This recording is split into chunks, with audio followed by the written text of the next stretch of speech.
Good morning mga koys, no? Turok na naman tayo ng vitamins ngayon. 17 piraso to.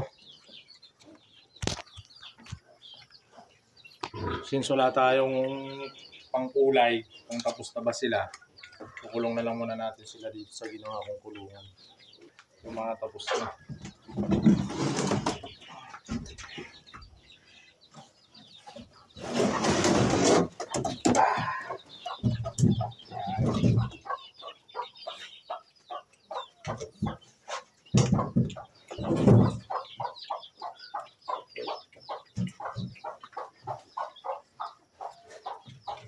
Gamit natin ay multivitamins Robicongic.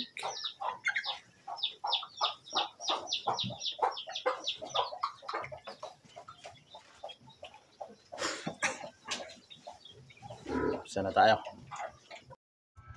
What's up mga koys, no? Mag-edit tag outro mga koys kay copyright man ta mga koys kung lagyan natin ng sounds. Ayan. So ayan, mag-i-inject tayo ng mga big bali.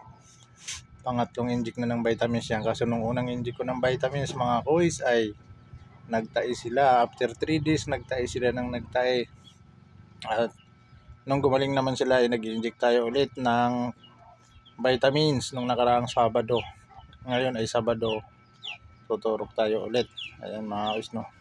Alam nyo ba mga koys, dati takot na takot ako nung humawak dyan. Kahit biik lang hindi ako marunong. Kahit paghawak ng biik hindi ako marunong. Ngayon po ay natuto ako sa araw-araw ng aking ginagawa. Kaya ngayon kahit ako lang po mag-isa ay na marunong na ako magturok. Ayan po ang pinakamadaling magturok ay dyan sa pigi ng biik. Madali rin sana magturok sa liig kaso kailangan mo ng kasama. Mas maganda sana kasi sa liig dapat magturok. Pero kung wala kang kasama pwede naman dyan sa pigi ng biik. So ayan. 17 yan sila piraso mga koys, na ayan yung mga biik na 21 piraso namatayan ng 4 dahil dun sa pagtatay, dahil hindi kaagad natin naagapan naman natin yung pagbigay ng gamot, kaso yung gamot parang na-immune na sila at hindi tayo nakabili uli ng ibang gamot. At nung nakabili tayo ng ibang gamot, yung ano bang tawag doon, basta ibang gamot na yung tinira natin at may powder din na nilalagay sa tubig, ayan, at gumaling naman sila kaagad. So yan mga koys, no, na dapat malalaki na yung mga koys kung hindi yan nagtatay. Sobrang laki na sana yan.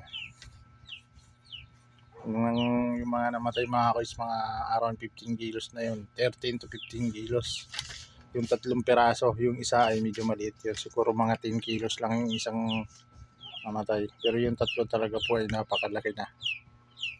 So yan, magdadalawang buwan pala yung mga ibang kulay dyan, yung hindi white.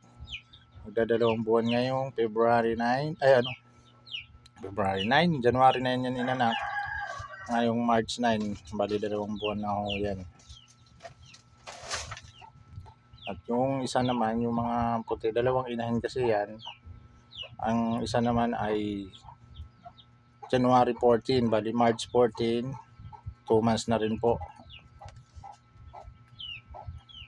Malalaki na sana, pero since nung nagtae sila medyo bumansot sila saglit, pero ngayon ay okay naman na at maganda na ang kanilang tubo at malakas na sila kumain at bilog na ang kanilang mga katawan. Ayan, kita nyo naman, bilog na bilog na. Ayan na, tapos na tayo mag-inject. So ayun, tapos na tayo. Bali 17 sila peraso. Yung iba hindi na natin kinulong kasi hindi na sila kasya rito. Ayan. So papakawalan na rin natin to sila. Siga na sila eh. Tapos din.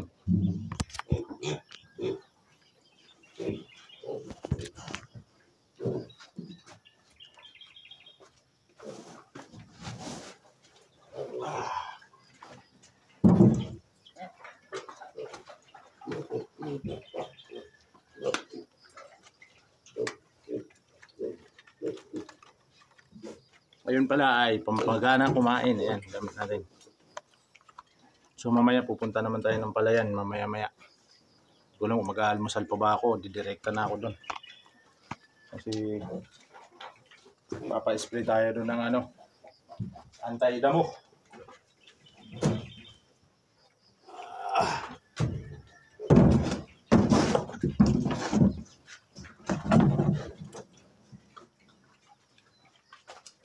Tapos ito, lalagyan natin ito ngayon ng manok sisiw na bagong ano, pisa. Meron doon. Kukunin natin. So, kunin natin yung sisiw at ikukulong natin doon muna mga 1 week.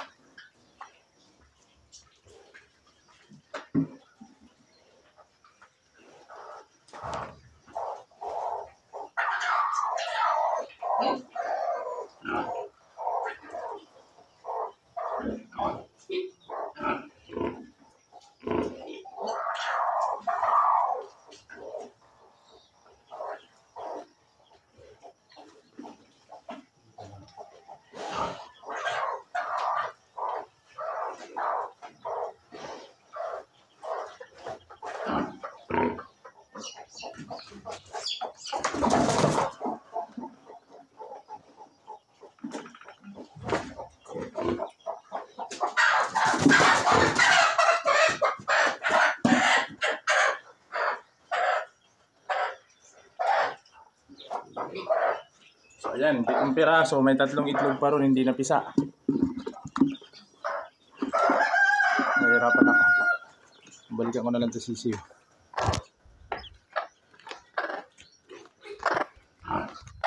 Kukulong natin.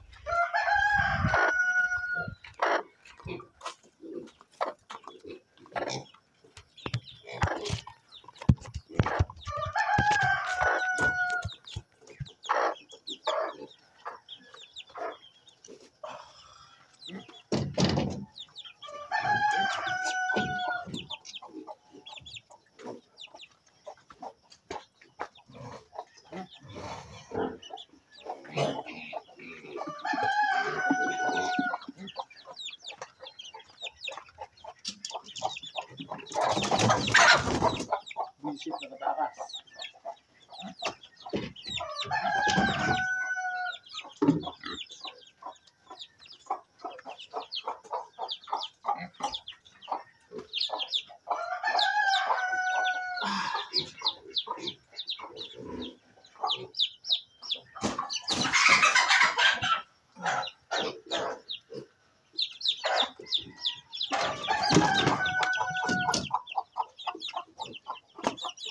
So, yun, nakilong na natin. Ito na siya. Bigyan natin tubig. So, ayun. Tapos na tayo. Dito lahat magpakain, maglinis. At pati yung ating kambing ay ating naipastol na. No? Ito na. Hindi ko na muna pinaligo ang mga inayin kasi ano, malamig na yun. So, ito naman yung biig. May biig. Ito rin, bawal din ito paliguan. Magtae yung mga big natin, may basa pa naman yung kain nila. Ito naman, ayan, tapos na. Nilinis natin doon. Kanina yung portion na yan, puno lang ang dumi nila yan. Nilinis natin, dinaspan natin, then binalawan natin ng tubig. Doon lang ang ating binabasa. Doon lang naman sila ihi at doon. So, ayan sila, as usual. Tapos na sila maintigan ng vitamins, magsitulog na yan. Kakain, mamaya papakain tayo ulit. So ako naman ay uuwi na sa bahay muna. Magsasaing pa ako at ako ay nagugutom na bago tayo pupuntang palayan. So hanggang dito na lang. Bye bye.